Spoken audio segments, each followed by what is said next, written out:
ሰላም ጤና ይስጥልን የሐሳብ ዴሊ ቤተሰቦቻችን በዛሬው ይዘንላችሁ የመጣነው በኢትዮጵያና በቱርኪዬ መካከል እያደገ ስለመጣው የዲፕሎማቲክ ግንኙነት ነው። ይህ ግንኙነት በኢትዮጵያና በቱርኪዬ መካከል ወደ ስትራቴጂካል ግንኙነት እያደገ መጥቷል። ቱርኪዬ ታላቅ የተባለ ዲፕሎማሲን በዓለም አቀፍ ደረጃ የምትዘውርም ሀገር ነች። ቱርኪዬ ወታደራዊ አቅሟ ዓለምን ያስደመመ ነው። የኔቶ አባል ሀገርም ጭምር ነች። እንዲሁም ቱርኪዬ በምዕራቡም በምስራቁም ሀገራት ጋር እኩል የምትሰራ ወደ አንድ ወገንም ያልወገነችም ጭምር ነች።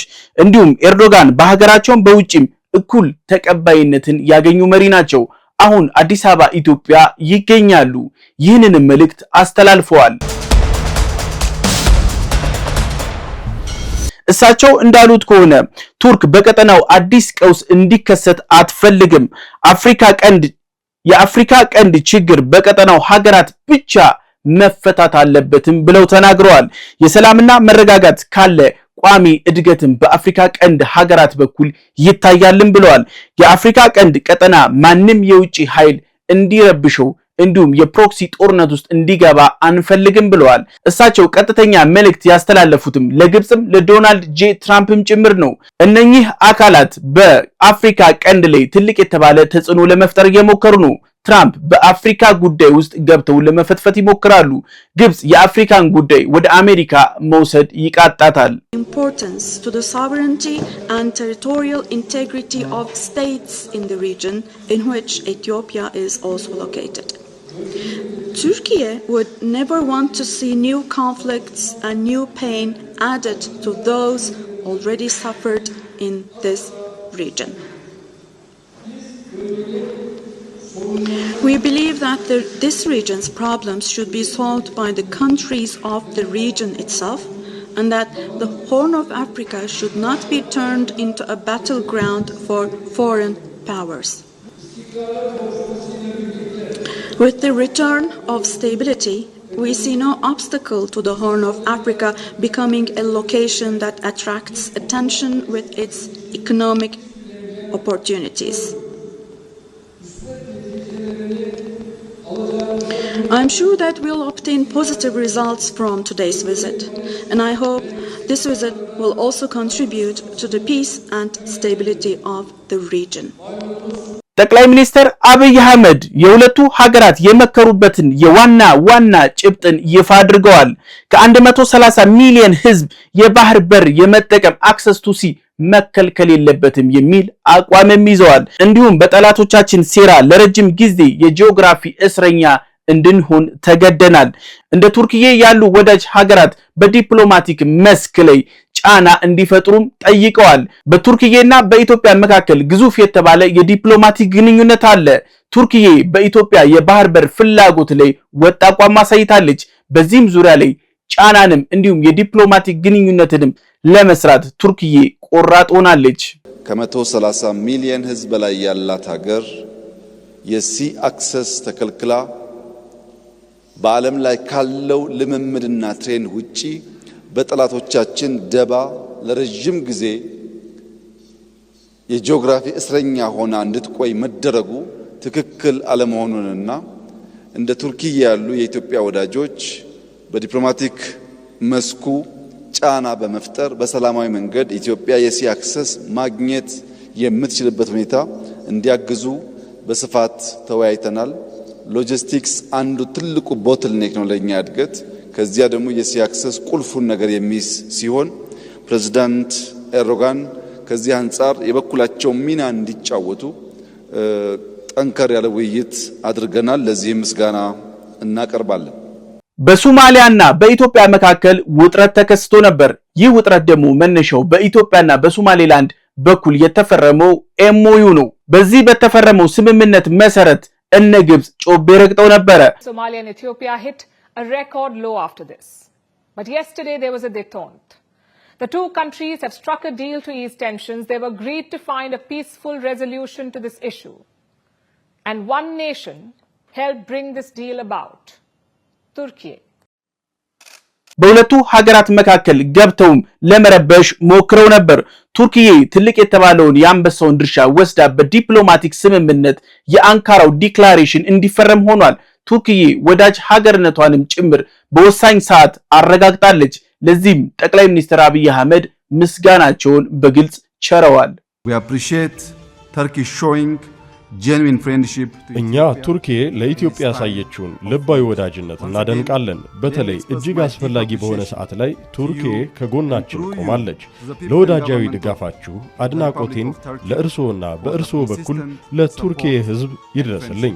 ቱርኪዬ በዓለም ላይ የምትታወቅበት በዲፕሎማሲ ስራዋ ነው። ለዓለም ግዙፍ የተባለውን የግብርና ምርቶች የምታቀርበው ዩክሬን ከሩሲያ ጋር ጦርነት በገባችበት ወቅት ዓለም የምግብ እጥረት አጋጥሞት ነበር። ቱርክ በአደራዳሪነት የአንበሳውን ድርሻ ወስዳ በዩክሬንና በራሻ መካከል ስምምነት እንዲፈረም አድርጋለች። በዚህም ስምምነት ዓለም ከዩክሬን የሚያገኘውን ስንዴ እንዲያገኝ አድርጋለች። በቱርክዬ የዲፕሎማሲ ስራ እንደ ግብጽ ያሉ ሀገራትም ከረሃብ ድነዋል። ግብጽ በዋነኝነት የዩክሬንን ስንዴ የምትሸምት ሀገር ነች። ካለ ዩክሬን ስንዴ ደግሞ ግብጽ አትሆንም። Rahab yinsarafabatal. Global food emergency. But a newly signed deal might have the solution. After 2 months of negotiations, Ukrainian and Russian officials agreed to sign the deal in Istanbul. UN Secretary General and Turkey President were physically present to support the deal. በኢትዮጵያና በቱርኪዬ መካከል ከ500 ዓመታት በላይ የዘለለ የዲፕሎማሲ ግንኙነት አላቸው። ሁለቱ ሀገራት በመሪ ደረጃ መገናኘት የጀመሩትም በአጼ ኃይለ ሥላሴ ጊዜ ነበር። አጼ ኃይለ ሥላሴ ደግሞ ቱርክን ጎብኝተዋታል። በሁለቱ ሀገራት መካከል ያለው የዲፕሎማቲክ ግንኙነት ከጊዜ ወደ ጊዜ እየጨመረ መጥቷል። በአሁን ሰዓት ላይ ሁለቱ ሀገራት ወደ ስትራቴጂካል አጋርነት አሳድገውታል። ቱርኪዬ ባላት የጂኦፖለቲካል አቅም እንዲሁም ሎኬሽኗ ምቹ በመሆኑ የተነሳ የዲፕሎማቲክ ሀብ እንድትሆን አስችሏታል። ቱርኪዬ በአራቱ ማዕዘናት አዋሳኝ የሚባል ቦታ ላይ ትገኛለች። ቱርኪዬ ባላት የዲፕሎማቲክ አቅም ተጨምሮበት ቱርክ በዓለም አቀፍ ደረጃ የዲፕሎማቲክ ሀብ እንድትሆን አስችሏታል። ይህ ደግሞ እንቅስቃሴዋ ቱርክን እስከዛሬ ድረስ በዲፕሎማቲክ ተመራጭ ያደረጋት ለየትኛውም ጎራ የማትወግን ሀገር በመሆኗም ጭምር ነው። Turkey has emerged as a center of diplomacy, bridging east and west, north and south. Under the leadership of President Recep Tayyip Erdogan, the nation has become a trusted mediator, engaging with all sides of various conflicts, attempting to promote peace across multiple regions, while also strengthening cooperation with countries from around the world. ቱርኪዬ በእስራኤልና በጋዛ ባለው ግጭት ጦርነት ለማስቆም ታላቅ የተባለ የዲፕሎማሲ ጫናን አድርጋለች። እንዲሁም ሚናንም ተጫውታለች። የተኩስ አቁም ስምምነት እንዲጀመርም የአንበሳውን ድርሻ ወስዳለች። ኤርዶጋን በዋነኝነት ይህንን ስራ አሳልጠውታል። Since the launch of Israel's genocidal war on Palestine's Gaza in October 2023, Turkey has played an active diplomatic role in bringing an end to the onslaught. In September, Turkish officials joined ceasefire negotiations with the US, Qatar, and Egypt, playing an instrumental role in securing and implementing the latest ceasefire. ዶናልድ ጄ ትራምፕ የትኛውንም ሀገር መሪ በማጥልጠል የሚታወቁ መሪ ቢሆኑም ኤርዶጋን ጋር ይህ መስራት አልቻለም። ኤርዶጋን በዲፕሎማሲ የላቁ ሰው ናቸው። እሳቸውን አለማመስገን አይቻልም። ዶናልድ ጄ ትራምፕ በተደጋጋሚ ቱርክና መሪዋን ሲያመሰግኑ ታይተዋል። Turkey was fantastic too. President Erdogan was fantastic. He really helped a lot. ቱርክ በዋነኝነት የኔቶ አባል ነች፣ ግን ከቻይና ጋር ግዙፍ የተባለ የዲፕሎማሲ ግንኙነት አላት።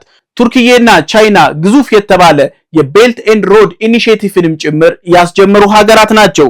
ቱርክዬ በዚህ ሰዓት ላይ በቀጠናው ላሉ ሀገራት ጋር ግዙፍ የተባለ የዲፕሎማቲክ ግንኙነት እያደረገች ነው።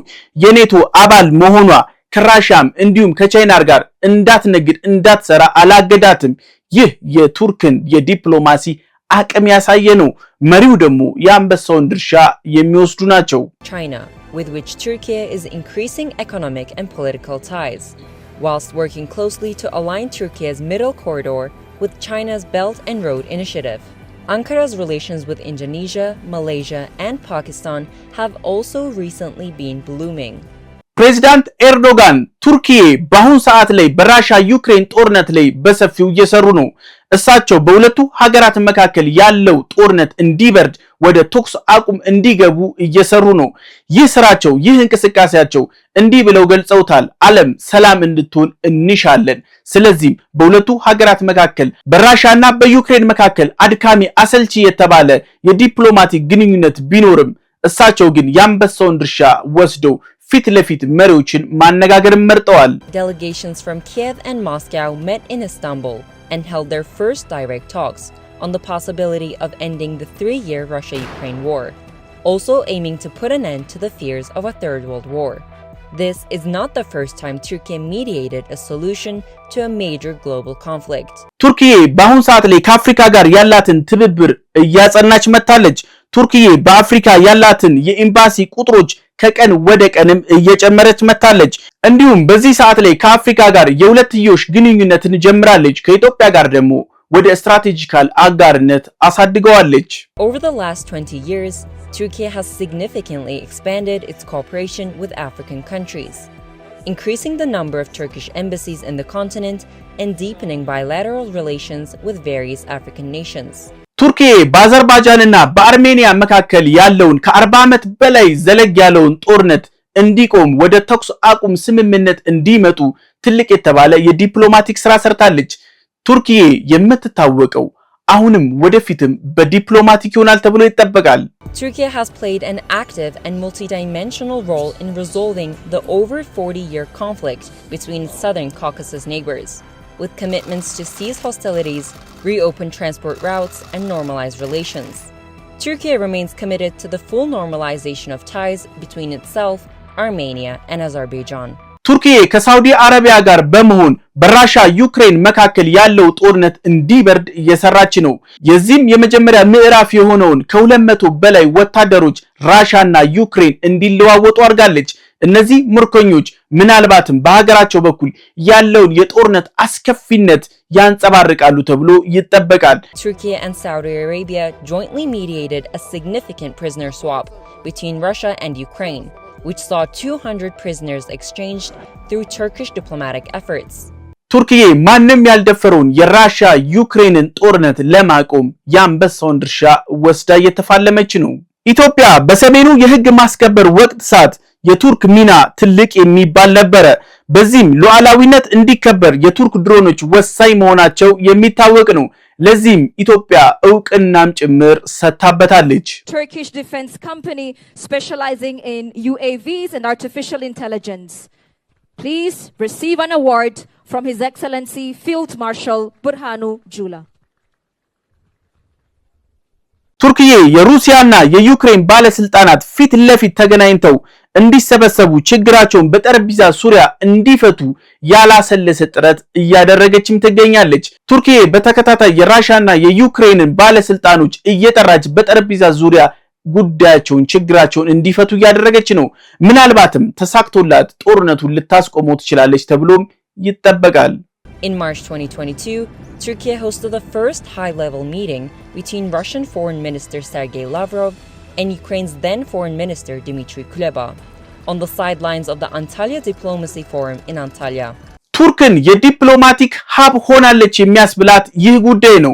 የመጀመሪያው ቱርኪዬ ከ6000 በላይ ተሳታፊዎች እንዲሁም ከ20 በላይ መሪዎች ከ60 በላይ ሚኒስቴሮች ከ155 በላይ ሀገሮች የተገኙበትን የዓለም አቀፍ የዲፕሎማሲ እንቅስቃሴን አስጀምራለች። እንዲሁም ሀገራቱም ጭምር ለቱርኪዬ ድጋፋቸውን አንጸባርቀዋል። Hosted more than 6,000 participants, including over 20 heads of state and government and more than 60 ministers from 155 countries. These milestones and multi-layered efforts underscore Turkey's active engagement in international diplomacy, as the nation leverages its strategic position and relationships to mediate conflicts and support landmark peace initiatives. ኤርዶጋን በሀገራቸው ውስጥ ያለው ተቀባይነት አስደማሚ ነው። ፖለቲካን እንደ ቼዝ የተባለላቸው መሪ ናቸው። ከሁለት አስርተ ዓመታት በላይ በወጥነት ሀገራቸውን የመሩ ናቸው። በዚህም አመራራቸው ኢኮኖሚያቸው ወጥ የተባለ እድገትም እያስመዘገበ መጥቷል። He's a political gambler. Nobody manages to stay in power for 20 years without being extremely good at what they do. He is a genius at reading his country. He's transformed Turkey and won widespread global support. ኤርዶጋን ቱርኪዬን ወደ ቀደመ ክብሯ ለመመለስ የሚሰሩ መሪ ናቸው። የኦቶማን ቱርክ ዘመን ምልክቶችን በስፋት ይጠቀማሉ። እሳቸው ተቀባይነታቸውን ተጠቅመው ቱርኪዬን ግዙፍ እንዲሁም ዓለም አቀፍ ተቀባይነት ያላት ሀገር ያደርጓታል ተብሎም ይጠበቃል። Recep Tayyip Erdogan, whose ambition is to make the country a global force again. The use of these symbols of the Ottoman era serves a purpose, and that is to build a new Turkey narrative that is based on an exaggerated, glorified past. So, why do Turkey's global ambitions matter? Because of its unique location and Erdogan's sphere of influence, which spans across continents. ብዙ የፖለቲካ ተንታኞች ስለ ራሻ፣ ቻይና እንዲሁም አሜሪካ የጦር ኃይል ያነሳሉ። ግን ብዙም ያልተነገረለት የቱርኪዬ የወታደራዊ አቅም ነው። ቱርኪዬ በአሁን ሰዓት ላይ ዘመናዊ የተባለ የጦር መሳሪያዎችን ታመርታለች። ቱርኪዬ የጦር መሳሪያ ከመግዛት ወደ ማምረት በፍጥነት የተሸጋገረችም ሀገር ጭምር ነች። Everyone loves to talk about America, Russia or China, but just beyond the headlines hides a far deadlier power than most people realize, a military that doesn't need to shout to make countries nervous. Turkey's armed forces aren't just big. They're lightning fast, highly adaptable, and quietly changing the rules of modern warfare. So how did a country that once depended on foreign weapons become a defense superpower practically overnight? ቱርክ የምታመርታቸው ዘመናዊ የተባሉ ድሮኖች በዩክሬን ውጤታማ ሆነዋል። ግዙፍ የተባለውን የራሻ ወታደርንም ጭምር አግቶ አስቁሟል። በዚህም የተነሳ የዩክሬን ወታደሮች ለቱርኪዬ ድሮኖች ዘፈን እስከ ማውጣት ድረስ አድርሷቸዋል። Key role in Ukraine's counter-offensive against Russia's invasion, one is proving so effective that Ukrainian forces are singing its praises, literally. CNN's Jemana Karadze has this exclusive report. This Ukrainian song has gone viral in Ukraine and beyond. It's an ode to a drone. The Bayraktar, the Turkish-made weapon Ukrainian officials are touting as one of the most effective in their arsenal that's played a part in slowing down the Russian advance. ቱርክዬ በዚህ ሰዓት ላይ በዓለም ላይ ካሉ የተፈሩ ጦሮች አንደኛዋ ነች። ኔቶ ያደረገች የተባለችው እቺው ቱርክዬ ነች። ቱርክዬ ከ70% በላይ የሚሆነውን በራሷ አቅም ታመርታለች። ሁሉንም ተተኳሾችም የጦር መሳሪያዎችም በራስ አቅም ታመርታለች። እንዲሁም የተቀረውንም ከቻይና እንዲሁም ከራሻ ትገዛለች። ከራሻ S300 እና 400 በቅርብ ጊዜ ገዝታለች። Consistently ranked among the world's top 10 militaries and proudly holding the title of NATO's second largest army, Turkey has flipped the script from buyer to builder. Today it produces over 70% of its own military equipment right at home. የራሻ ነዳጅ የሚተላለፈው በቱርክዬ ነው። ቱርክዬ ደግሞ ግዙፍ የተባለውን የራሻ ነዳጅ የምትገዛ ሀገር ነች። ከአሜሪካ ከዶናልድ ጄ ትራምፕ ጫና ቢደርስባትም ቱርክ በአቋሟ የምትጸና ሀገር ነች። አሁንም ድረስ የራሻ ነዳጅ እየገዛች ነው። Turkey has confirmed that it will continue to buy natural gas from Russia as the country remains heavily dependent on Russian energy supplies. Well, this statement comes at a time when Turkey is facing constant pressure from United States to stop importing Russian energy resources. Well, Turkish Energy Minister has said that the winter season is approaching and they have agreements with Russia. ቱርክ ለቻይናም ለራሻም ለዩክሬንም ለአሜሪካም ለእስራኤልም ወጥ የሆነ አቋም የምታሳይ ሀገር ነች። የትኛውም ሀገር ከቱርክ ጋር ሊጣላ ይችላል፣ ግን ቱርክ ላይ እጁን ማንሳት አይችልም።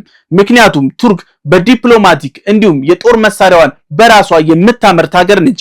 ከቱርክ ጋር ተጣልቶ ጉዞ የማያዋጣም ስለሆነም ጭምር ነው። የሐሳብ ዴሊ ቤተሰቦቻችን የዛሬው ይህን ይመስላል። በቀጣይ ሌላ አጀንዳ ይዘን እስከምንመጣ ሰላም ሁኑ።